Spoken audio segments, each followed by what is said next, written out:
પછી નિર્મળાનંદ સ્વામીએ પૂછ્યું છે, કેમ સમજીએ ત્યારે પ્રભુના સંતનો મહિમા અતિશય જણાય? પછી શ્રીજી મહારાજ બોલ્યા છે, મત્સ્ય, કચ્છ, વારાહ, વામન, પરશુરામ અને રામકૃષ્ણાદિક એ જે ભગવાનના અનંત અવતાર તેનો મહિમા વિચારે છે.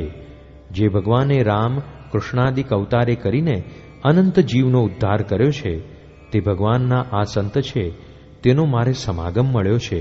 તે માટે હું પણ અતિ બળભાગી છું. એમ સમજે તો દિવસે દિવસે સંતનો મહિમા અતિશય જણાતો જાય.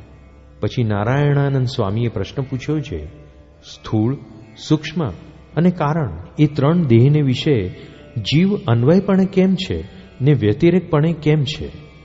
પછી શ્રીજી મહારાજ બોલ્યા છે, જ્યારે દેહને વિશે સુખ દુઃખનો યોગ થાય છે ત્યારે તે સુખ દુઃખને જીવ પોતાને વિશે માને ત્યારે તે જીવ અન્વયપણે છે, અને જ્યારે ત્રણેય દેહના સુખ દુઃખથી પોતાને ન્યારો સમજે ત્યારે એ જીવ વ્યતિરેક છે.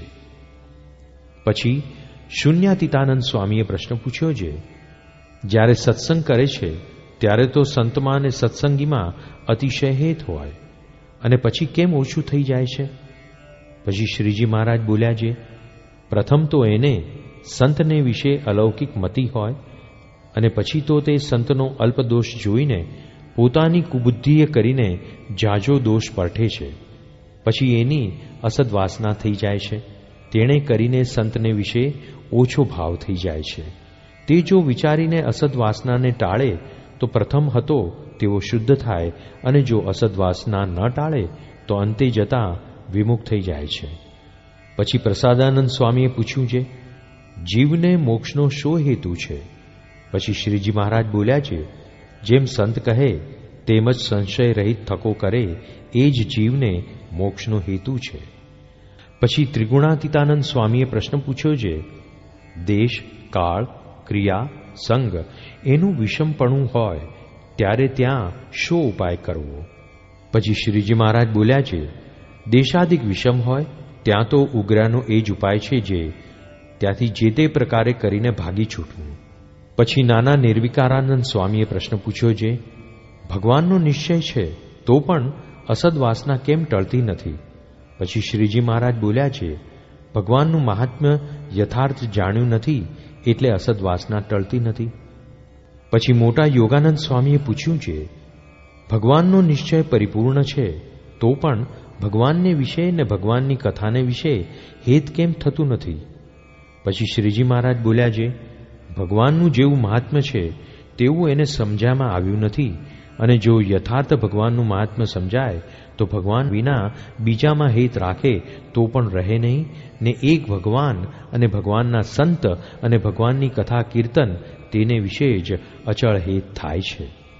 પછી પ્રતોષાનંદ સ્વામીએ પૂછ્યું છે, ભગવાનની ભક્તિ અચળ કેમ રહે?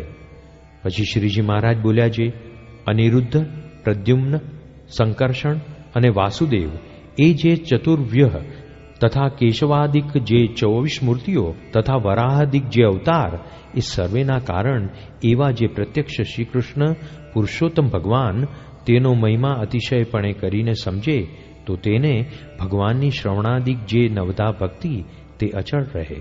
એવી રીતે સર્વે મુનિના પ્રશ્નોના ઉત્તર કરીને પછી શ્રીજી મહારાજ સર્વેને પૂછતા હવા જે કામ, ક્રોધ અને લોભ એ 3 નરકના દ્વાર છે, એમાંથી જેને જે અતિશય જીત્યામાં આવ્યા હોય તે સર્વે કહો. પછી જેને જે વાતની અતિશય દ્રઢતા હતી તે તેવી રીતે બોલ્યા. તે મુનિના વચન સાંભળીને શ્રીજી મહારાજ અતિશય રાજી થયા, અને આત્માનંદ સ્વામી તથા યોગાનંદ સ્વામી તથા ભગવદાનંદ સ્વામી તથા શિવાનંદ સ્વામી એ 4 જણાને રાજી થઈને હૃદયને વિશે ચરણારવિંદ દીધા, અને એમ બોલ્યા છે, જે મહાનુભાવાનંદ સ્વામી આદિક જે મોટેરા છે તે ભેળા આ 4 પણ છે, માટે એમનું કોઈને અપમાન કરવા દેશોમાં એ મુક્તાનંદ સ્વામી આદિક જે મોટેરા સાધુ તેમને ભલામણ કરીને શ્રીજી મહારાજ જય સચ્ચિદાનંદ કહીને પોતાને ઉતારે જમવા પધાર્યા. જય સ્વામિનારાયણ દયાળુ. આપને આ વિડિયો પસંદ આવ્યો હોય તો અમારી ચેનલને સબસ્ક્રાઇબ કરો, લાઇક કરો અને દરેક સત્સંગીઓને શેર કરો.